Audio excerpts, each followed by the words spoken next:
সঞ্চিতার পছন্দ করা মেয়ে হলো কথা। বিস্তারিত জানতে সম্পূর্ণ ভিডিওটি লাইক দিয়ে দেখতে থাকুন। সঞ্চিতার স্মৃতি ফিরে এলে সকলে খুশি হয়, কিন্তু চিত্রা ভয় পেতে থাকে। এই ভেবে যে সঞ্চিতা যদি সবাইকে বলে দেয় তাহলে চিত্রা ফেঁসে যাবে।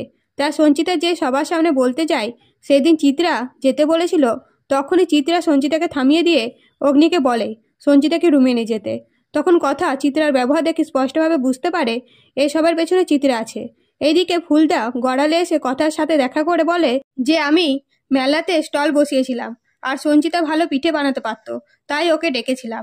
এমনকি ফুলদা সেদিনের ঘটনা স্পষ্টভাবে জানাতেই কথা বুঝতে পারে চিত্রা ইচ্ছা করে সঞ্চিতাকে এসব করতে বাধ্য করেছে। অন্যদিকে কর্তা দাদু অগ্নিকে বলে তোমার মাকে নিয়ে আসো, আমার কিছু প্রশ্ন আছে, সেগুলো জিজ্ঞেস করতে হবে। তখন অগ্নি বাধা দিলে সঞ্চিতা নিজে থেকে এসে বলে আমি সব প্রশ্নের উত্তর দেব। বাবা বলুন আপনি কি জানতে চান? তখন কর্তা দাদু বলে সেদিন তুমি কেন চলে গেছিলে?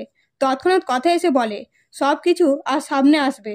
মেজমা হলো আসল দোষী, তাই মেজমা সবটা নিজে স্বীকার করবে। কিন্তু চিত্রা চুপ করে থাকে এবং সঞ্চিতাকে অপদস্থ করা যায় কিভাবে সেটা চিন্তা করে। এবং কর্তা দাদুকে চিত্রা মিথ্যে কথা বলতে থাকলে কথা ফুলদাকে ভেতরে আসতে বলে এবং বাড়ির সকলের সামনে ফুলদার পরিচয় করাতেই সবাই বুঝতে পারে সঞ্চিতার ফুলদাই হলো এই ব্যক্তি। তখন সবাই ফুলদাকে জেরা করলে জানতে পারে ফুলদা সঞ্চিতার পুরনো প্রেমিক নয়, বরং চিত্রার পুরনো প্রেমিক হলো ফুলদা। তো বন্ধুরা, নতুন নতুন আপডেট পেতে অবশ্যই সাবস্ক্রাইব করুন। ধন্যবাদ।